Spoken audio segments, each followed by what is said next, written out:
He seemed quiet, awkward, almost invisible. But behind closed doors, Jeffrey Dahmer committed some of the most disturbing crimes in modern history. Was he born evil, or shaped by trauma, mental illness, and emotional abandonment? This video takes you deep into the psychological profile of Jeffrey Dahmer, based on expert testimony, forensic psychology, and real-world diagnosis. Jeffrey Dahmer was born on May 21st in 1960s in Milwaukee, Wisconsin. His parents, Lionel and Joyce Dahmer, had a deeply dysfunctional marriage. His father was a busy analytical chemist, and his mother struggled with depression, anxiety, and possible personality disorders. Their constant arguments and emotional distance created a turbulent and unloving environment.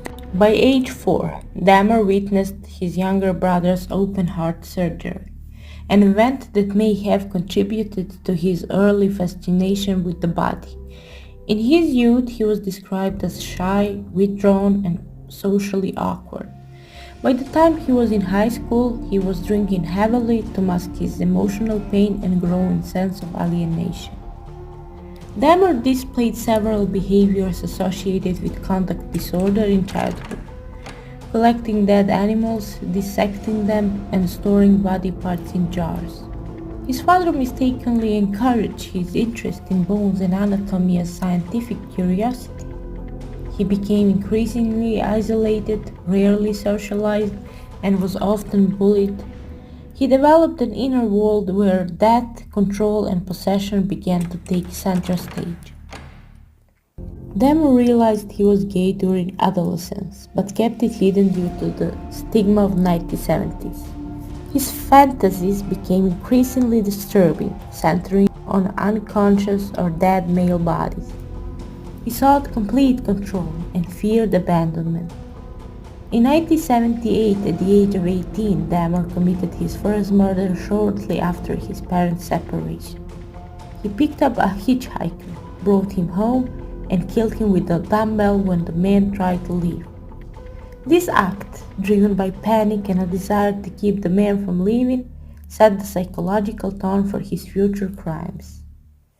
Throughout the 1980s and early 1990s, Dahmer's killing escalated in frequency and brutality. He lured men to his apartment, drugged them, killed them, and performed disturbing post-mortem rituals. His behavior was ritualistic. He used alcohol to lower his own inhibitions, committed murder as a response to perceived abandonment, dismembered bodies to assert control, and in some cases cannibalized victims to symbolically keep them forever. He attempted to create living submissive partners by drilling holes in his victims' skulls and injecting acid, highlighting his obsession with control. During his trial, Dahmer was extensively evaluated by both the defense and prosecution. Dr. Park Dietz diagnosed Dahmer with necrophilia, alcohol dependency, and schizotypal personality disorder.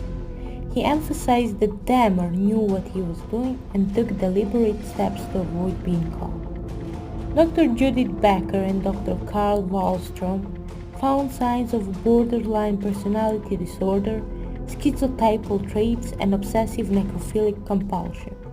Dr. Samuel Friedman diagnosed him with a mixed personality disorder involving borderline, obsessive-compulsive, and sadistic features. Despite some bizarre behaviors and occasional dissociation, Dahmer was declared legally sane. He understood right from wrong and took intentional measures to conceal his crimes. Fear of abandonment. Each murder followed the pattern of someone trying to leave him. He killed to avoid being left. Necrophilia and possession. Dead bodies couldn't abandon him. They offered full control. Alcohol dependence. A consistent disinhibitor before and during crimes. Ritual and obsession.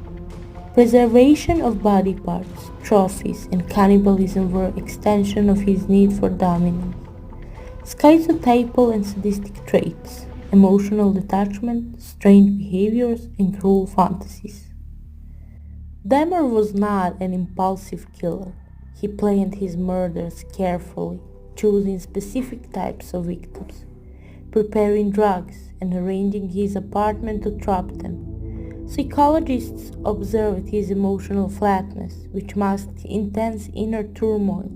He wasn't delusional, he simply lacked empathy and used his victims to fulfill fantasies of control, connection, and silence.